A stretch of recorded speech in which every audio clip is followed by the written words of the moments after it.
Unit number 2, regular board meeting. Today is Monday, September 14th.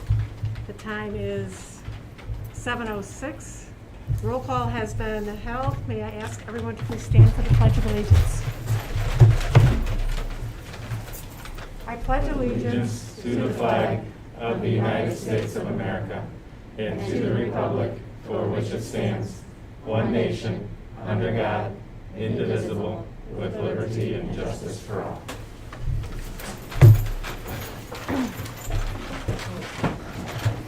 We'll begin with the public hearing regarding the budget for the fiscal year 2020-2021.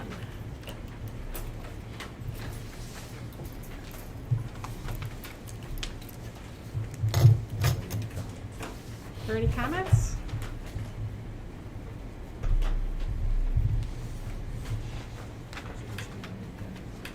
So this will be on the agenda for approval. The next public hearing is regarding the revised e-learning plan. Are there any comments?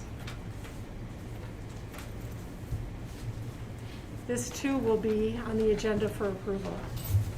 We'll go ahead and start with the approval of the consent agenda. The approval of minutes of previous meetings from August 10th, 2020 at 6 o'clock p.m., the executive closed session. August 10th, 2020 at 7 p.m., the regular open session. Treasurer's report, balance sheet, investment summary. Dr. Deckler. And you can look at, again, we compared the fund balances from the previous year. Although, again, we have to keep in mind that last year we got an influx of money for the limestone project, so it'll look a little weird until we go through that process for an entire year. But overall, we have gotten our tax levy money and our first installments from our EBF funding, so the budget will look good now, but because we got an influx of money, but then we'll spend it over the next few months with payroll and other expenses and things like that. So right now, all is looking as projected in the budget. Approval of bills, salaries, and investments. Do we have any questions on the bills this month? There were, I'm trying to remember off the top of my head. Those of you that called me, remember? Teacher credits. Oh, there's a question about the tuition reimbursements, what those were for. And so we just explained that every September, teachers turn in their credits from college courses and get reimbursed $150 an hour, and so those were questioned, and so we explained all that. I think that was it. Approval of monthly resolution, closed session, verbatim recordings, minutes older than 18 months. Approval of leave request. We have 2, Kaylee Ponton, LMS, and Annie Meyer, EGS. Do I have a motion to accept the consent agenda? So moved. Second? Second. Any discussion? Laura? Aye. Aye. Aye. Aye. Aye. In your packet, I'm sorry, public comment period, we have one. Andy Cotter.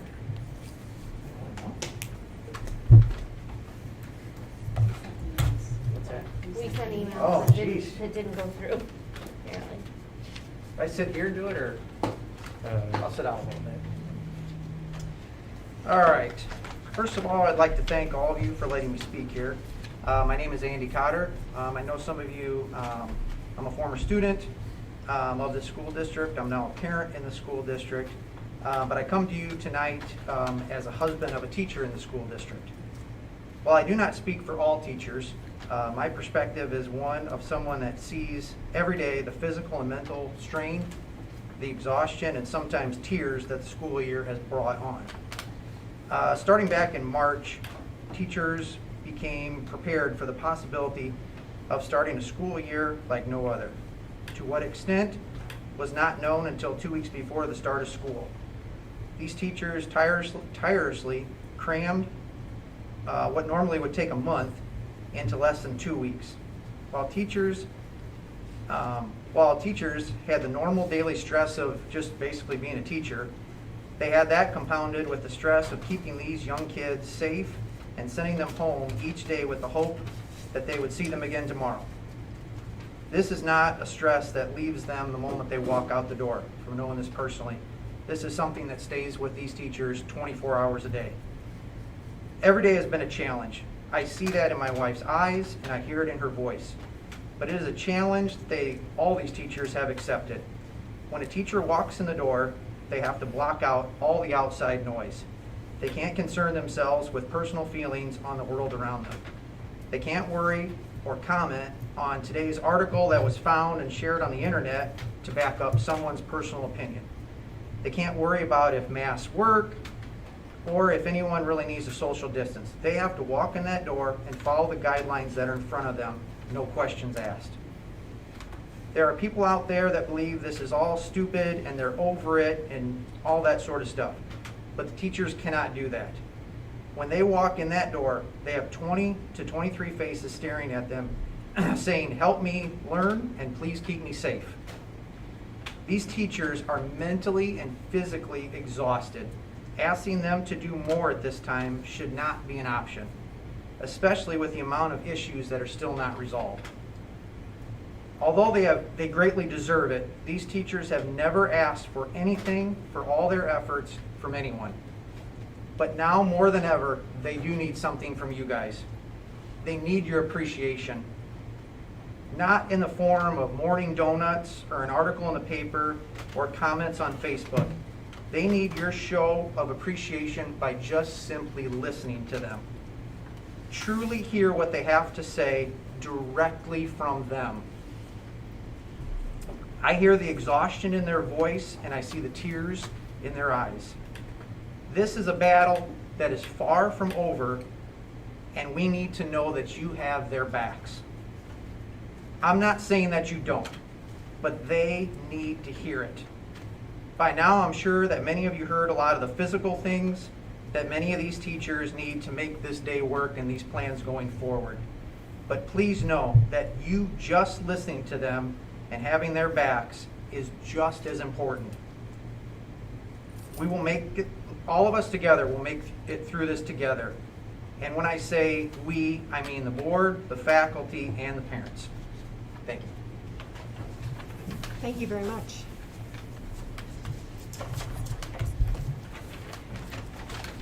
Wendy Kent.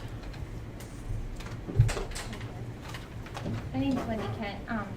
I'm a parent of 4 children in the district, ranging between freshman, sophomore, 2nd grader, and a 5th grader. I'm also a former student of Herscher High School. Although I know there's many changes over the past 6 months, it hasn't been easy on the schools. I do feel as a concerned parent, we do need to take our children's voices seriously. I said, we've been abiding by the mandates, and I feel like I need to advocate as a voice for my children. If we go to full days, including 2 bus rides, that equals 8 to 9 hours of our kids being masked.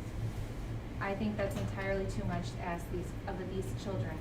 I've had a hard time wearing them myself, and it breaks my heart hearing my kids say they don't recognize friends due to them. There's no consistency day to day with the teachers. Some are very graceful to the kids, while others are very emotional about this. Some are very policing on the masks. When my 2nd grader comes home and tells me he went to the bathroom just so he can get a breath of fresh air, that's very concerning for me. He states, and I quote, "I'll get in trouble if I pull it down, Mom." My 5th grader came home and told me one of her teachers told her, "If you love your grandmother, you'll wear your mask properly." I don't appreciate scare tactics being used by teachers to my kids. My son was harassed for a week by his bus driver regarding his mask exemption that he was able to get with permission through Mr. Elliott. There was a lack of communication from the office, which was resolved, and I appreciate, but the bus driver was repeatedly rude to my son, even after my husband presented her with the doctor's note. Another concern I have is that the high schoolers can switch classes with the higher populations of students. Why can't 5th graders do the same, including older kids in that building? The lack of socialization is starting to affect my children's mental health. They miss their friends, they miss having lunch, they miss recess and just being a kid. Another issue my 5th grader brought up is PE. Why aren't they able to do anything physical?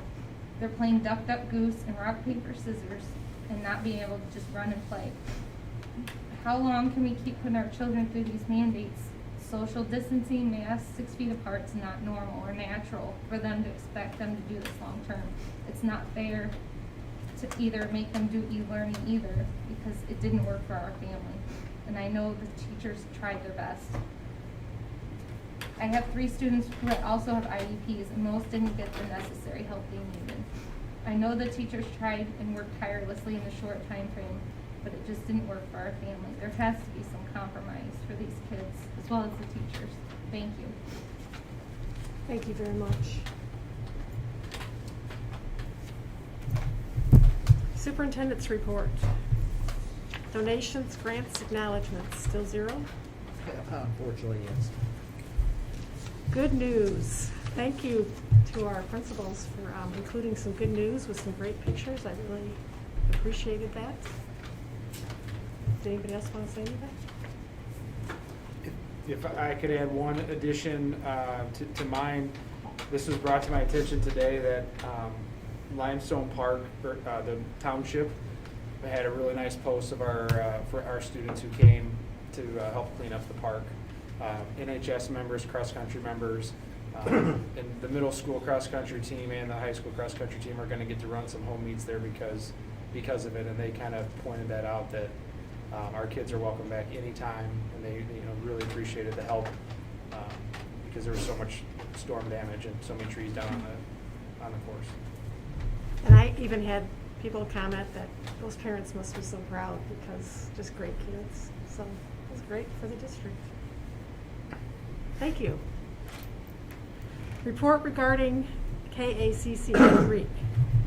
We met in August. The newest thing that was released is KCC has this career coach, and with it, they send it out to all the local counselors. I don't know if you can hear me. And it has links to job openings, different academic programs in the area. There's like resume builder, things like that can help students get ready for the job force and to work and to get those skills. So that was the newest. FOIA report, we have 2.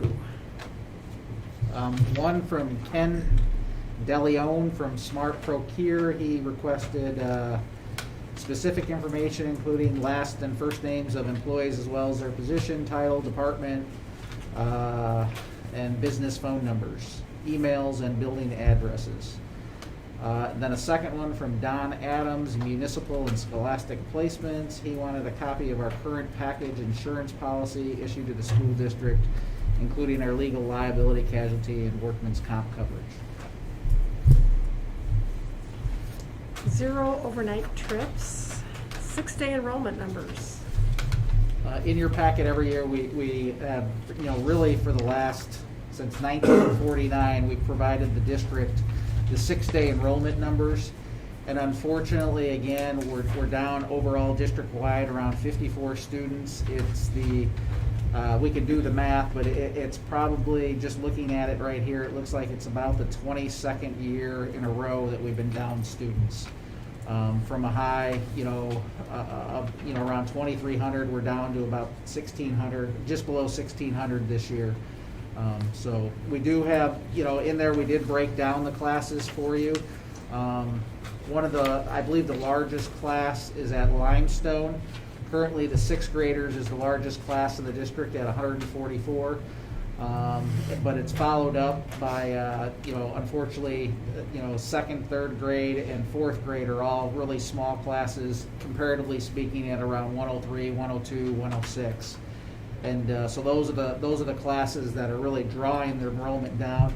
One good thing, I suppose, is we did get our kindergarten classes at 125. So if we continue to at least get into the 120s, we can start to maintain enrollment.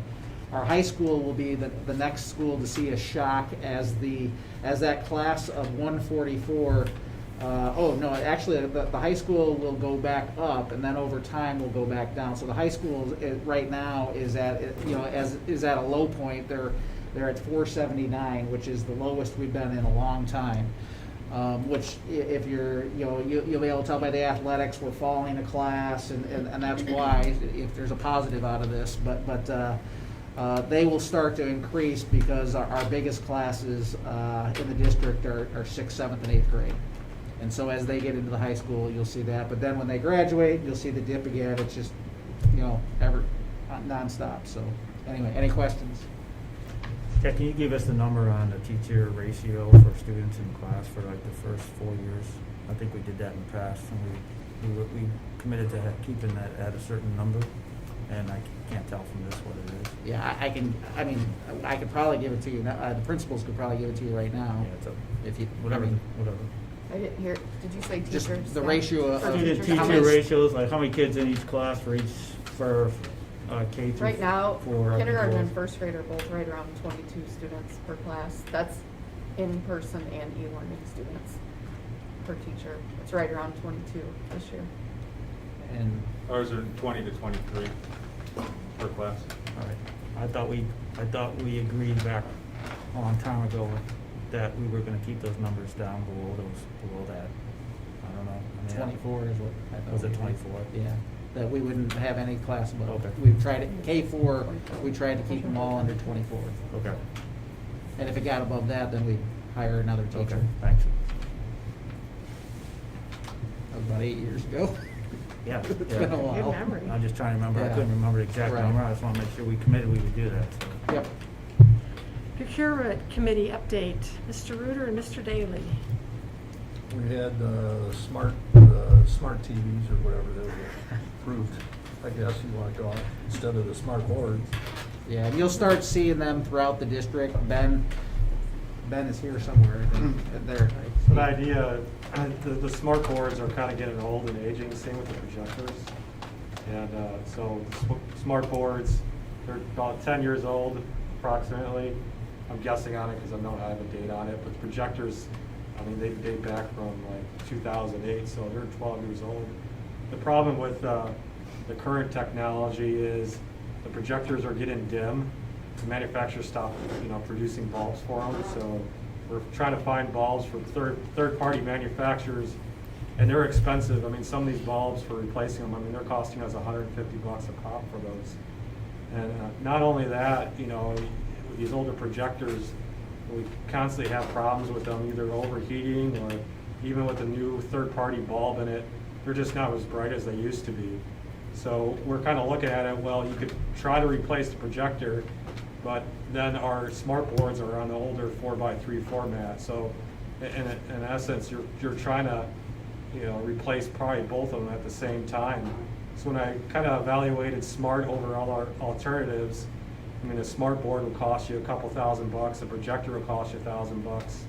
You got to replace bulbs. We had speakers on those smart boards that were $250 a pop. So you're looking at minimum $3,000 for investment, at minimum. And then you had the ongoing cost of projectors, and you still had issues with calibration and stuff. So that's last meeting, you guys luckily approved interactive flat panels, which basically is a TV with touch capabilities. So they're bright, and they have, at least from the manufacturer's standpoint of view, they should last up to 10 years. So if you get a bright TV with touch, then you don't have to replace $150 bulbs, every 6 months to a year, depending on the use. I think that's kind of a win for our district. And we just got to start replacing some of the older aging technology. So Ben, you've started replacing, or putting them up at Bonfield, I believe? Yeah. And obviously in the district office, we saw it in there Yeah, tonight. I placed one in the district office because that was a wall mount. And the thought process behind that is probably Limestone Middle School and Herscher High School, they're probably okay with wall mounting technology because the teacher and the kid's height are relatively getting pretty close to each other.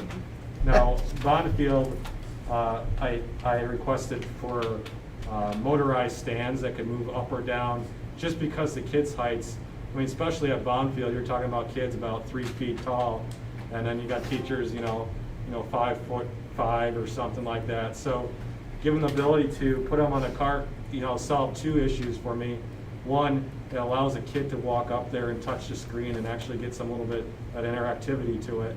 And 2, it allows, mobile both ways, up and down and or on wheels. So if a teacher at one of the other school, like the younger grade schools, it's easier just to wheel it to a different wall. There is some additional benefits that I haven't gotten into the teacher side yet, but we're trying to teach basic concepts, replace what they existing have. Hey, they had a board, they had touch and interactivity, but I'm hoping down the line to do some e-learning additional features where you could display things 2 ways. There's a way that a laptop could be displayed wirelessly to the display, and then when set up correctly, you can also display whatever is written on that board or whatever is displayed on that board to remote learners. So essentially, you could be sitting anywhere or at home, as long as we get the proper training and set up right, a student should be able to see what a teacher is doing on a board. What about all the lessons or programs or whatever teachers already have that work with the smart board? Are they going to be able to transfer to this? So I think I'm kind of playing that one by ear at this point. It kind of depends on the teachers that was using them in the classroom. Now some teachers are really into all the existing smart. So if a teacher is really still in the existing smart, if they wanted to, there's 2 options. There's some things that can be carried over, but there's some things that are proprietary to smart, like within their software itself. If they are really wanting something in the smart and they really thought it was education, it had some value to it, you could actually still use smart software with our existing boards. You don't have to use smart's boards, to use with their software. Do you just have to pay extra for that, or buy it, or is it a program? There is a licensing fee to that, though. That's the downside about that. No, I don't mind if we're going to pay for that as long as we can keep the same. Yeah, but either way, if you have the smart boards or their interactive flat panels, that software itself, we would have had to pay for it anyways. That was, smart's kind of going towards a subscription based, like a lot of companies, and software based companies. So if we had the smart boards, it wasn't included free. We were paying an annual fee just to get some licensing going for it. So I think it all depends on the user and the teacher at that point, like how much value are we going to get out of it, and if it's worth it at that point. So are we going to try and handle that like on a case-by-case basis, or what do you think? I believe so. I think a case-by-case basis is probably the best way to probably handle that situation. Thank you, Ben. COVID-19 update. I asked our 2 nurses, they're here somewhere, to come and kind of give us an update on what's going on and anything COVID-19, and then just give the board an opportunity to ask them any questions about anything related to the school district and our current situation. So. Hello, everyone. My name is Kimberly. We have been preparing our district, following IDPH guidelines, state guidelines, to get us ready for kids. We've been doing a really good job with having PPE, and which is personal protective equipment. We have isolation rooms at each school. So if we do have a sick child, we follow all the guidelines. We assess them. If we do feel like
just some numbers for you.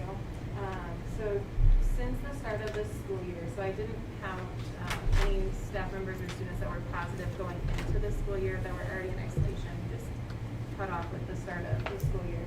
We've had 1 staff member test positive and 6 students. 2 of those were at LMS and 4 at the high school. Currently, we have 1 staff member in isolation due to exposure, and we have 25 staff members in isolation, or students in isolation. And then for the total for the school year, so for the last 4 weeks, we've had 5 staff members in isolation and 59 students in isolation. So for 4 weeks, I feel like that's pretty good, considering. Isolation is anyone that's within 6 feet per 50 students. So anyone that we deemed a close contact to that positive case is who we're talking about when we talk about isolation. Does anyone have any questions? Great job, thank you very much. Thank you, guys. Do we have any other under superintendent's report? The only thing is that we are live streaming tonight, and there's been a request to live stream all the future meetings until we get to phase 5. I just want to make sure the board was comfortable, if everybody's okay with that. Yes. We'll continue to plan to do that. Sorry, Ben. We like having you here. Okay, we'll continue to plan that until we get, until we're told we can get to phase 5. All right, moving on to new business. We have a motion to approve a resolution of honorable dismissal of specified non-certified employees. 2 full-time paraprofessionals. One is Nicole Brubaker and one is Janice Duay. Do I have a motion to approve? So moved. Second. Second. Any discussion? Can you kind of explain? Yeah, this was, we asked our parapros if they would assist us in the childcare services that we're offering for students at pre-K-8. And there were a couple that couldn't, they had to do other things, they had other commitments at home or chose not to for, I don't know the specific reasons. And so in essence, they could have, we could have said, hey, you gotta work this, and if you can't work it, we're gonna fire you. But we didn't want to do that because that seemed a little harsh. And so what we said is we would honorably reduce you and then hire you back part-time. Because in essence, we're changing their working hours. And so that's really what this is all about. Because you'll see in the next motion I believe is in here is to hire them back part-time. And so it's a lot of paperwork for basically saying, hey, you're going to go from full-time because you guys want to part-time. So that's what all this is about. Joe? Aye. Aye. Aye. Aye. Aye. Personnel considerations. We have 5 non-certified hires. The first one is Amber Bauer, BGS Parapro. Do I have a motion to approve? So moved. Second. Any discussion? Jason? Aye. Aye. Aye. Aye. Aye. Aye. Karen Alexander, LMS Parapro.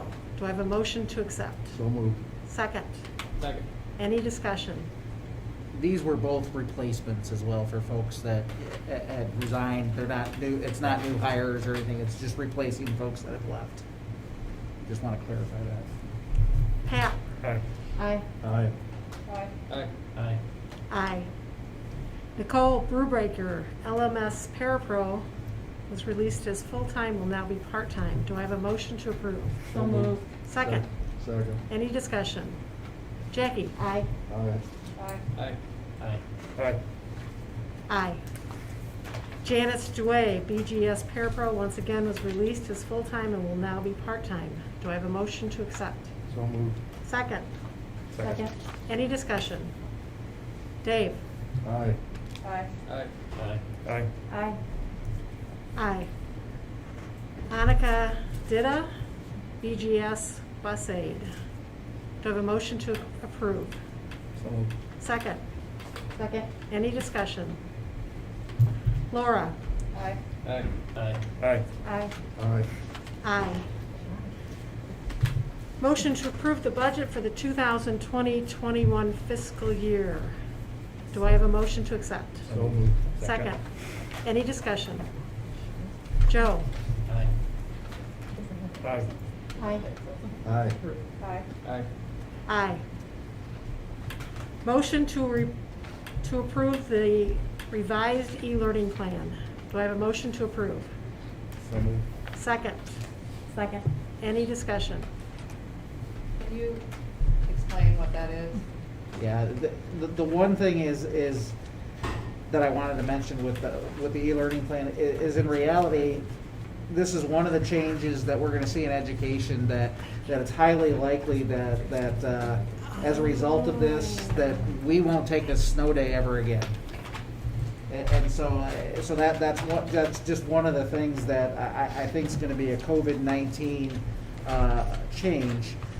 But in regards to the respective plan here, there are a couple highlights. Pete was meant to be here to present it, so bear with me a little bit. His wife's having a surgery, so he's staying home. But anyway, some of the things that will be different from the spring are that the teachers and our staff will be required to be here unless there is a stay-at-home order or something like that where it's above us. So they will be here doing their e-learning. So that is a change from the spring. We put in some specific expectations that were changed a little bit from before, at specific times and things like that. Because what we went through is we went through each group of employees and tried to say, hey, what are your expectations and so forth. So it's slightly different than in the spring, where everybody, if you recall, everybody was paid whether they worked or not. Now, basically, when you work, you're paid. You know, that type of thing. And so that is different than the spring, and that's just the way that goes. And then there were some expectations were changed in regards to amount of time for synchronous learning. And that was based upon the guidelines from the ISBE, that we basically copied those guidelines and put them into our plan. And as a guideline, we said planning and preparation would be from 7:45 to 8:30 a.m. and then 8:30 a.m. to 1:30. Teachers would post their learning assignments or do their synchronous learning, their instruction. They would be available, and then they'd be duty free from 1:30 to 2, and then from 2 to 3:20 or 3:20 they would verify and maybe do assessment and other planning and prep for the next day. So we tried to, and that's going to vary on each building and so forth. So we tried to give a general structure for folks that's slightly different than the spring.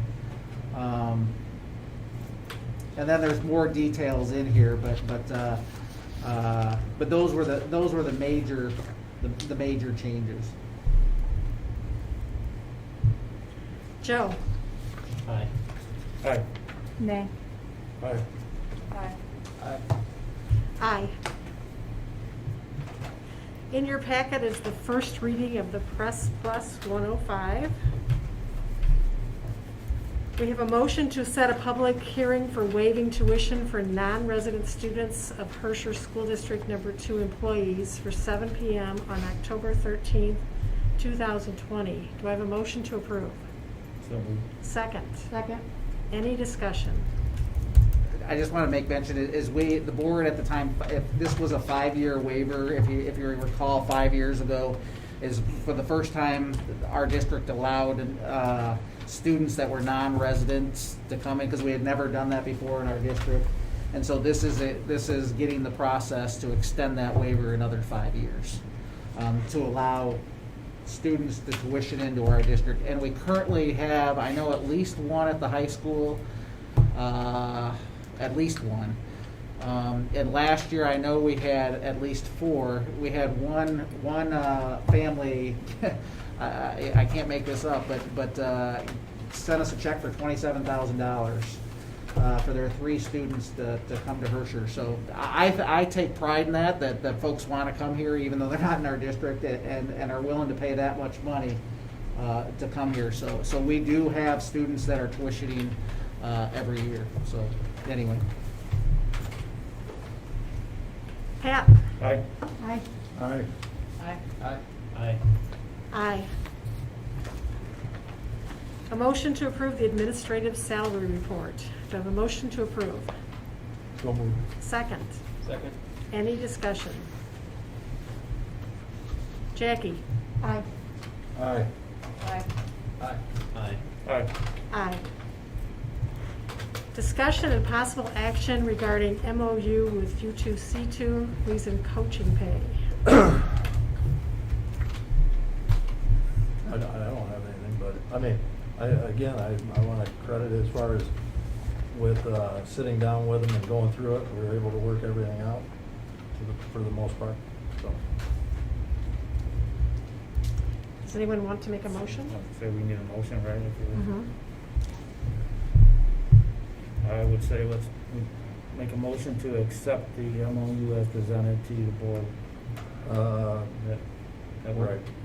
Minus Minus the that one one. issue we have. Yeah. So I don't know how we word that. Heather, do you have did you Is print there a out revised the one? new MOU that, do you have a copy of that?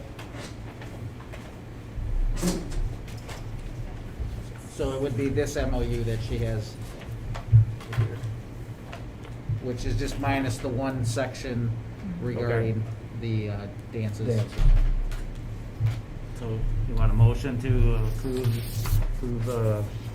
this MOU rev that's been presented to the board? That work? Yep. Yep. Do I have a motion to accept? I do. I'll make the motion. Oh, go ahead. Make the motion and I'll I'll second. second. Second. Any discussion? Dave? Aye. Aye. Aye. Aye. Aye. Aye. Aye.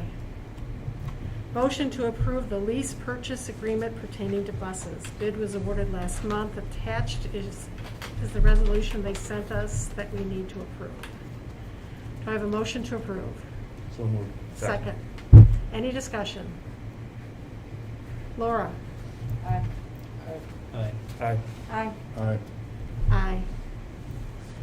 Other, we have a reminder that the October meeting will be on Tuesday, the 13th, due to Columbus Day. Do we have any other? We may kind of want to let the board know, Sally and I have been in a committee meeting about, I think we need to start from the beginning, is when we started at the beginning of the year, way back in March, we had all kinds of directions from the state. And so as we progressed from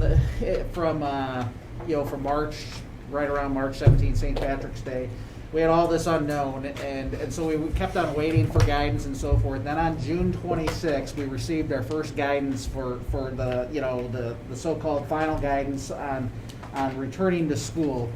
And so we started, meeting with our strategic planning committee and trying to figure out what's the best way. Are we going to come back remote? Are we going to come back in person?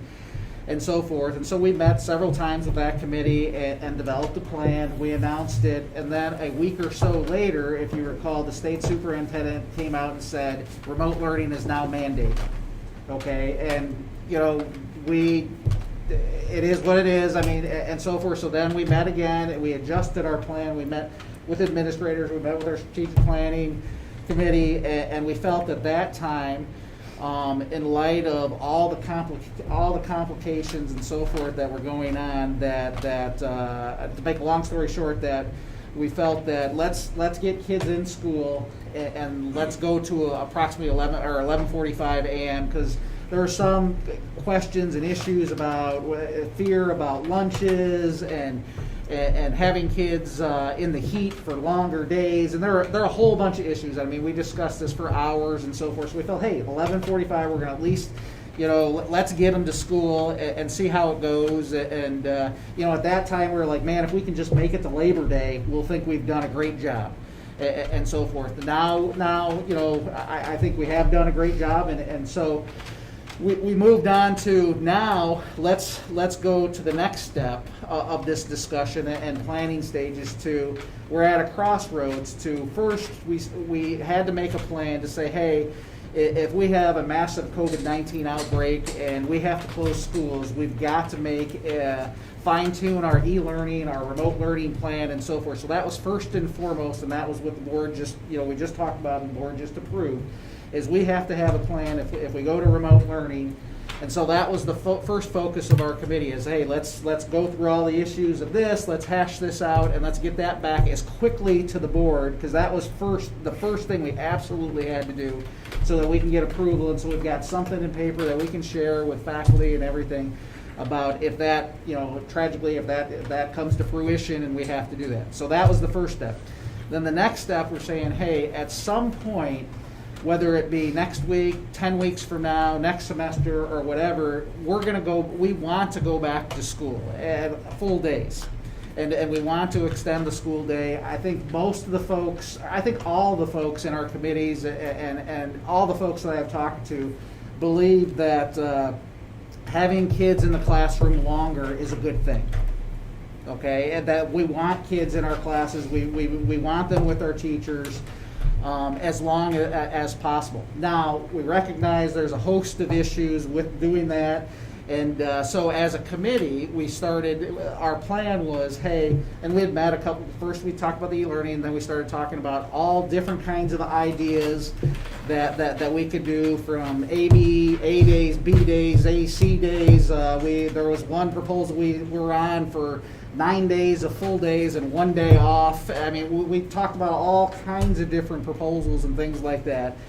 And at our last committee meeting, we decided, hey, let's send something out so we can get comments and get folks' reaction for a tentative plan. And so so I sent a memo out last week to the faculty and staff to say, hey, potentially this is a tentative plan for a 205 dismissal.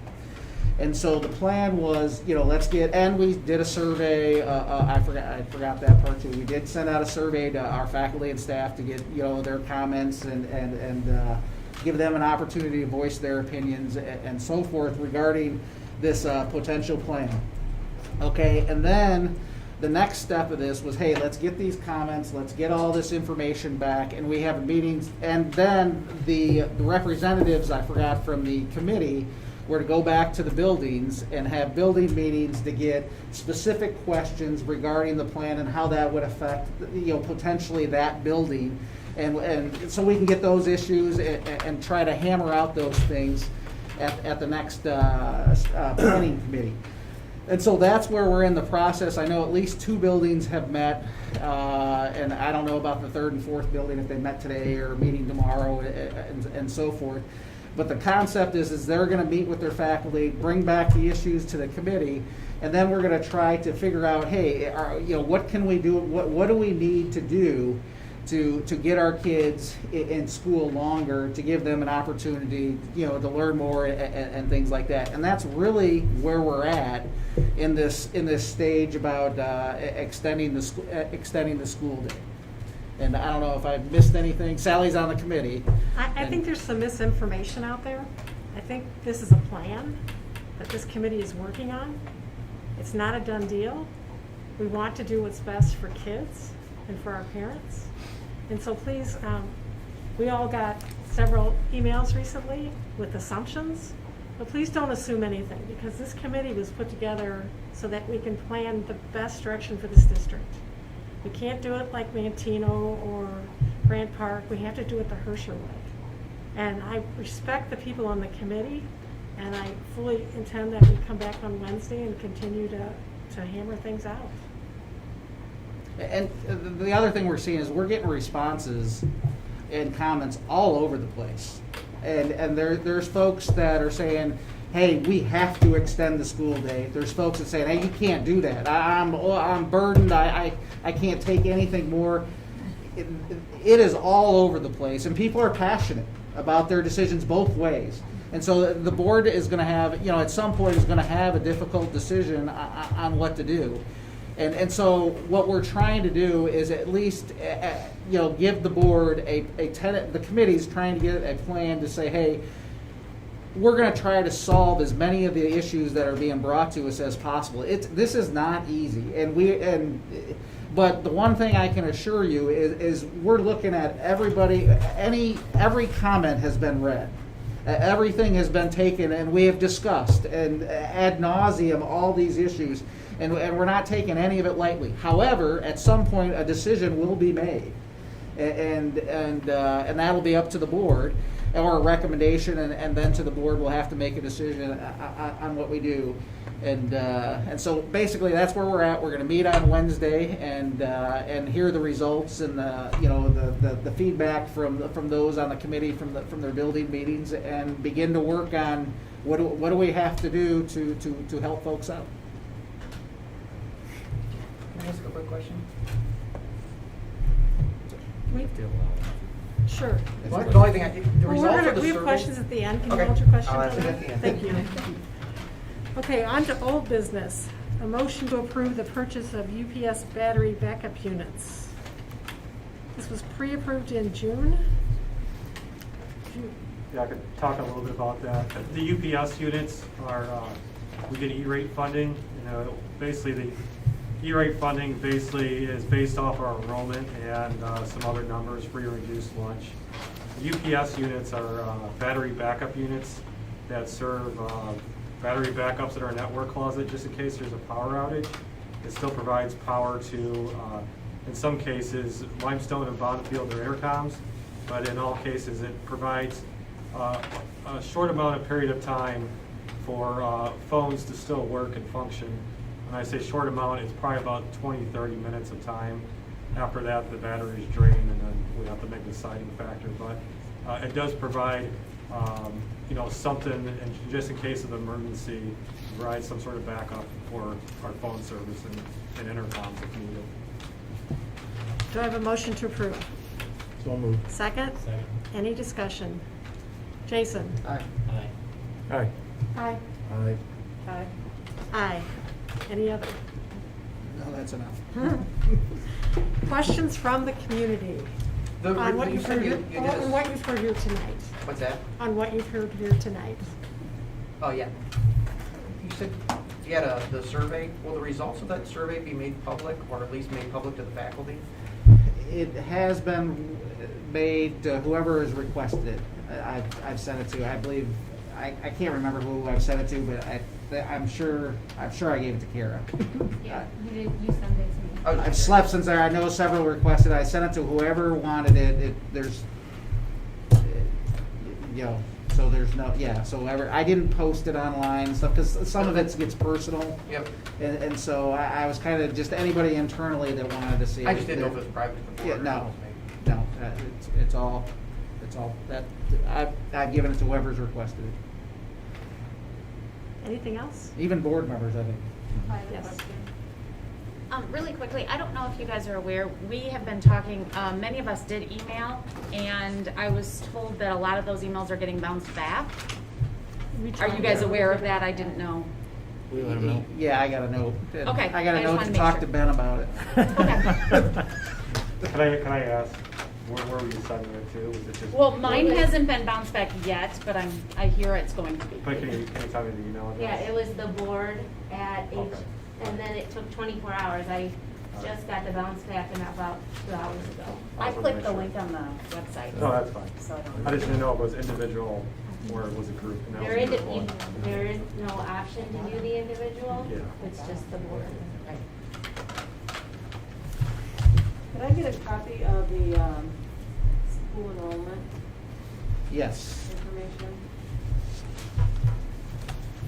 And when do you think you're gonna have a decision ironed out about the extending the day perhaps? That's a very good question. I think we'll know a little more after Wednesday of what we're thinking. Would you agree with that? Yeah. You got more questions? Oh, yes, sorry. So I know that you said that you surveyed the staff. Will you be surveying the parents in the community as well? That was something that I was gonna bring up at the Wednesday meeting. I have a tentative survey already created. I don't know. That's another great question. I was gonna bring that up to the committee to see, is that something we wanna do? Is survey the community about this, and then how did, because I've got it, like I said, I got a draft survey right now, and it's really, how do you want to word that survey? Do you, because there really is some art to doing this. I mean, do you want to ask them, do you want to go to 1 o'clock, 2 o'clock, 3 o'clock? I mean, it's crazy, but you got to think of those things. And so that was going to be a topic for our meeting on Wednesday. So on this committee that you've talked about, do you have community members that are non-staff on that committee, or is it solely just staff members? It is a representative from the board, the building principals, some directors, and then representatives from each building. And we don't have separate just community members on that. However, many of them are community members with students in the building and so forth. But we didn't get separate folks outside of the district. And that might be something we can talk about as well. Just one more question, sorry. Nope, fire away. Regarding e-learning, so if you do extend the hours to whatever you were saying, 2:05, then how does that leave the teaching staff the ample amount of time to create lessons that are engaging for those e-learners? That's some of the issues that I believe we're going to be ironing out for each building, because it looks different for each building. And so, I mean, that's probably the biggest issue that we've got to discuss, along with Ben and technology and things like that. Those are probably, some of our biggest issues that we have to deal with. Talking to the request for the virtual meeting, or for the live stream meeting, was not until phase 5. It was just a request moving forward for a live stream. Okay. That was just to clarify that. Okay. Is there any need to go into executive session? Do I have a motion to adjourn the meeting? So moved. Second. Second. All in favor? Aye. Please stick around. You need to, don't forget to sign the budget and stuff. Is that off? You can turn it off.